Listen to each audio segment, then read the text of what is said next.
मी जसं दुपारच्या व्हिडिओत म्हणालो होतो, की यंदाच्या नगर परिषद निवडणुका या जरा वेगळ्याच आहेत. न भूतो न भविष्यती असा राजकीय युती आघाड्यांचा विचका करून ठेवलेला दिसतोय आपल्याला सगळीकडे. पण त्यासोबत ज्याला आपण स्थानिक स्थानिक असं म्हणतोय, ती सो कॉल्ड स्थानिक समीकरणं, त्या शहरातलं वातावरण, त्या गावातले अंडरकरंट्स, या सगळ्यांचाही आपल्याला विचार करावा लागतोय. मी मागच्या आठवड्यात ज्या भागात फिरलो त्यातलं म्हणजे एक शहर म्हणजे सांगली. देशभक्त क्रांतिकारकांचा समृद्ध वारसा जपणाऱ्या या सांगली जिल्ह्यात एक महत्त्वाचं शहर म्हणजे उरुण ईश्वरपूर. नाव जरा अटपटं वाटतंय का? या शहराला पूर्वी इस्लामपूर या नावानं ओळखलं जायचं. आता तुमच्या लक्षात आलं असेल. देवाच्या मनात आलं आणि नामांतर झालं. देवाच्याच नावानं ईश्वरपूर आता जगाच्या नकाशावर झळकतंय. नॅशनल हायवेला लागून वसलेलं हे शहर. पण या शहराचा म्हणावा तसा विकास एवढ्या वर्षात मात्र झालेला नाही. याला कारणीभूत आहेत इथं वर्षानुवर्ष सत्ता भोगणाऱ्या राजकीय नेत्यांची मनोवृत्ती. मोगलाईच्या खाणाखुणा मिरवणारं इस्लामपूर हे गुलामगिरीचं लांछन पुसून ईश्वरपूर असं नामकरण व्हावं यासाठी जनता टाहो फोडत होती. पण हे साधं नामांतर होण्यालाही बराच काळ लागला. अशा या शहरामध्ये मूलभूत नागरी सोयीसुविधांची वानवा जाणवते. इथल्या सत्ताधाऱ्यांनी गेल्या 30-35 वर्षात केवळ स्वतःची आणि आपल्या कार्यकर्त्यांची राजकीय सोय लावून घेतली. सत्तेतून पैसा आणि पुन्हा त्या पैशातून सत्ता, या दुष्टचक्रात ईश्वरपूरची जनता भरडत राहिली.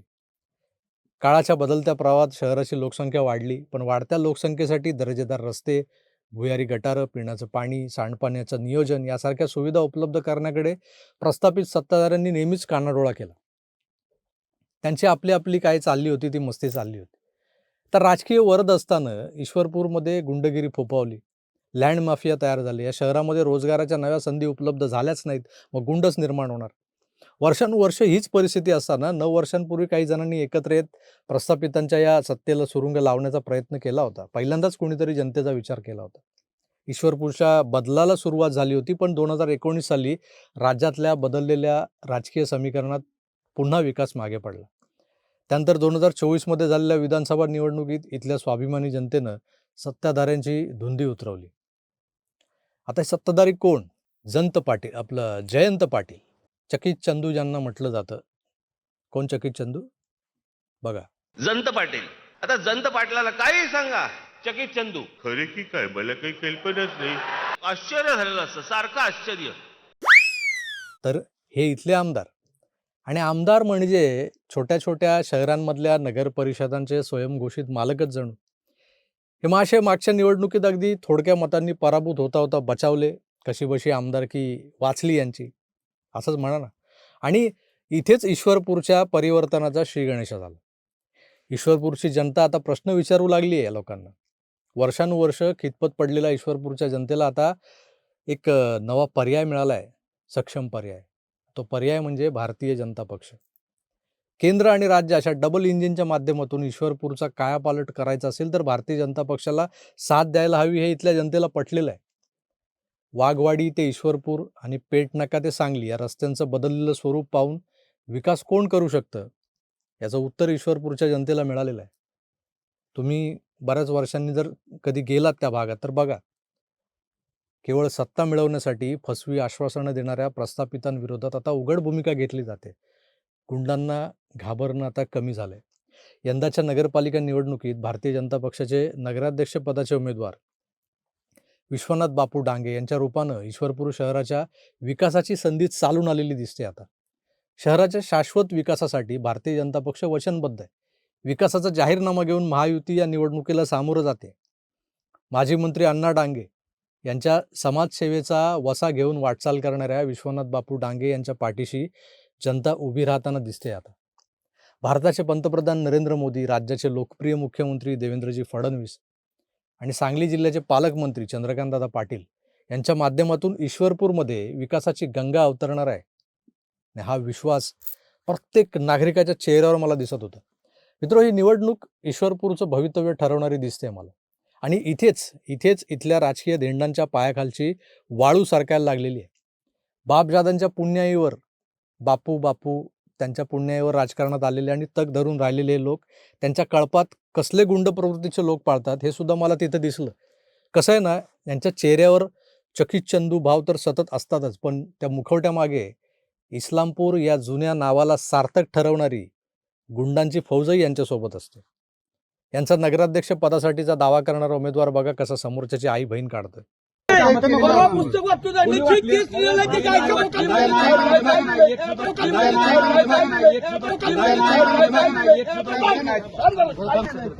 नाही पुस्तकात फोटो टाकलाय फरारी ते केस लिहिली झाले आई घालाय टाकलं फोटो लिहिली त्याच्यात आम्ही टाकलं कोणी टाका ना तुम्ही वाटा लिहिली टाकलीच काय ही टाकत असेल तर सुट्टी देणार आहे का पुस्तक टाका ना तुम्ही वाटा लिहिली टाकलीच काय ही टाकत असेल तर सुट्टी देणार आहे का पुस्तक पक्षाने तुमच्या वाटलीच भोकाला टाकली त्याच्या आईवर उडलो होतं काय मी त्याच्या आईवर उडलो होतं काय मी त्याच्या आईवर उडलो होतं काय मी कोण कशावर उडतं आणि कोण कशावर बसतं. पश्चिम महाराष्ट्रातले गुंड मात्र कोणाच्याही आईवर उडायला तयार असतात. या अशा प्रवृत्तींना जनताच त्यांची जागा दाखवेल्यात शंका नाहीये. मित्र, घोडा मैदान लांब नाही. पुढच्या बुधवार गुरुवारी या गुंडांचं राजकीय विसर्जन होणार आहे नक्की.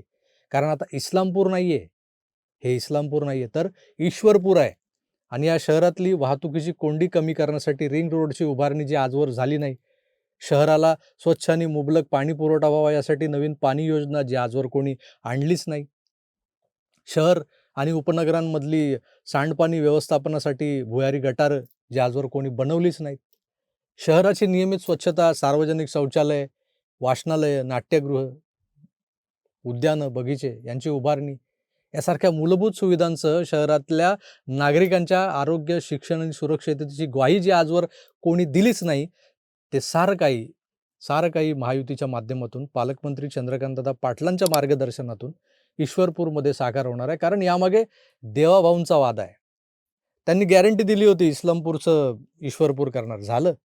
आता या ईश्वरपूरला नावासारखं ईश्वरी सौंदर्य, दिमाख आणि स्वरूप प्राप्त करून देणार हा दावा आहे, हा वादा आहे.